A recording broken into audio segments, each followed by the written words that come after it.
Assalamualaikum warahmatullahi wabarakatuh. Salam sahabat kawan semua. Saya ingin kembali mengupas tentang rencana pemerintah yang akan membuat sebuah BUMN baru, yaitu PT Danantara Sumber Daya Indonesia atau PT DSI, yang akan mengelola beberapa mineral kita seperti nikel, batu bara, dan CPO ya. Pemerintah beralasan banyaknya praktek under invoicing, praktek transfer pricing yang membuat pemerintah rugi besar, ribuan triliun menguap.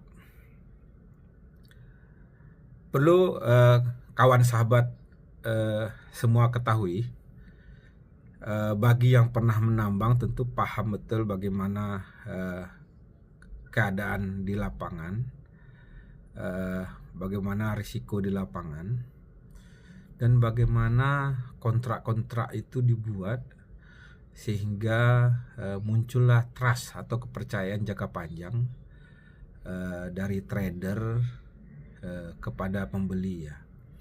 Nah, ini kita akan bahas beberapa mineral kita. Saya akan bahas soal batu bara ya. Batu bara itu 50% kita menguasai pasar global, itu sekitar 397 triliun per tahun. Kemudian nikel itu 65% kita menguasai pasar global. Kemudian CPO juga 60% menguasai pasar global ya.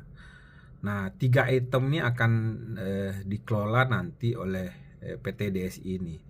Yang jadi pertanyaan saya, kenapa hanya 3 item ini? Kita punya emas, kita punya tembaga, kita juga punya timah. Harusnya emas, tembaga, timah juga masuk dalam item yang dikelola oleh BUMN ini. Misalnya emas ya. Emas itu 4% produk global kita yang kuasai, itu sekitar 130 triliun. Nah, tembaga juga 4%, itu sekitar 79 triliun. Nah, ini timah. Timah ini kita menguasai 20%. 20% pasar global kita yang kuasai.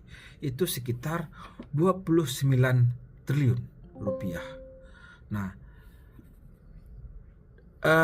saya ingin bahas timah sebenarnya.